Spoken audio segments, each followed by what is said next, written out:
کلام حضرت امام محمد باقر علیہ السلام۔ اب ہم امام محمد باقر علیہ السلام کے وہ ارشادات بیان کرتے ہیں جو آپ علیہ السلام کے علم و فضل کا بہترین ثبوت ہیں اور جن کو بڑے بڑے علماء اہل سنت نے اپنی تصنیفات میں درج کیا ہے۔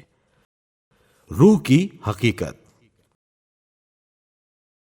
روح مثل ہوا کے متحرک ہے۔ اس کو روح اس وجہ سے کہتے ہیں کہ وہ ری سے مشتق ہے۔ جو روح ذات انسان سے مخصوص ہے وہ تمام ہواؤں سے پاکیزہ تر ہے۔ روح مخلوق ہے، مصنوع ہے، حادث ہے اور ایک جگہ سے دوسری جگہ منتقل ہونے والی ہے۔ وہ ایسی لطیف شے ہے کہ اس میں نہ کسی طرح کا بھاری پن محسوس ہوتا ہے نہ ہلکا پن۔ وہ ایک باریک اور رقیق شے کثیف قالب میں اس طرح پوشیدہ ہے جس کی مثال اس مشق جیسی ہے جس میں ہوا بھر دو، ہوا بھرنے سے وہ پھول جائے گی لیکن اس کے وزن میں اضافہ نہ ہوگا۔ روح نکل جانے کے بعد اعضاء کے کل احساسات فنا ہو جاتے ہیں۔ جزا و سزا۔ قیامت کے دن خدا ہر انسان سے اتنا ہی حساب لے گا جتنی عقل دنیا میں اسے دی گئی ہے۔ صفت علم۔ وہ عالم جس کے علم سے لوگ مستفید ہوں میرے نزدیک 70,000 عابدوں سے بہتر ہے۔ صحبت علماء۔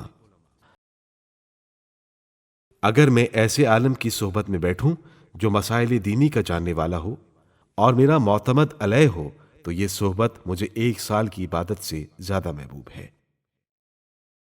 صفت علماء۔ خدا رحم کرے ان بندوں پر جو علم کو زندہ کرتے ہیں۔ کسی نے پوچھا علم زندہ کرنے سے کیا مراد ہے؟ فرمایا فکر آخرت اور خوف خدا کرنا۔ صفت تعلیم۔ دوسروں کو تعلیم دینا علم کی زکوٰۃ ہے۔ جو شخص کسی کو راہ راست بتائے اس کا ثواب اس شخص کے برابر ہے جو اس پر عمل کرتا ہے، اور جو کسی کو گمراہ کرتا ہے اس کا گناہ اس شخص کے برابر ہے جو ٹیڑھی راہ پر چلتا ہے۔ ایسے شخص کا گناہ کسی طرح کم نہیں ہوتا۔ خود ستائی کی مذمت۔ قرآن کے متعلق تم جس قدر جانتے ہو اتنا ہی بیان کرو، اور جو نہیں جانتے اس کو اپنے تک ہی رکھو، کیونکہ خدا زمین و آسمان اور ان کے درمیان کی تمام چیزوں کے فاصلوں کو جانتا ہے۔ خدا کا حق بندوں پر یہ ہے کہ جب اس سے پوچھا جائے تو جو کچھ جانتا ہو بتلا دے، اور جو نہ جانتا ہو اس کے متعلق چپ رہے اور اپنی تعریف اپنے منہ سے نہ کرے۔ علم پر عمل کرنے کی ہدایت۔ جس وقت تم علم حاصل کر لو اور مسائل علمیہ سے واقف ہو جاؤ تو اپنے علم کو عمل میں لاؤ۔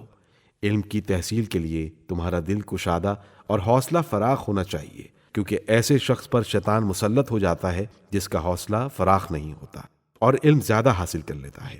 ایسا آدمی خود ستائی کے مرض میں مبتلا ہو جاتا ہے۔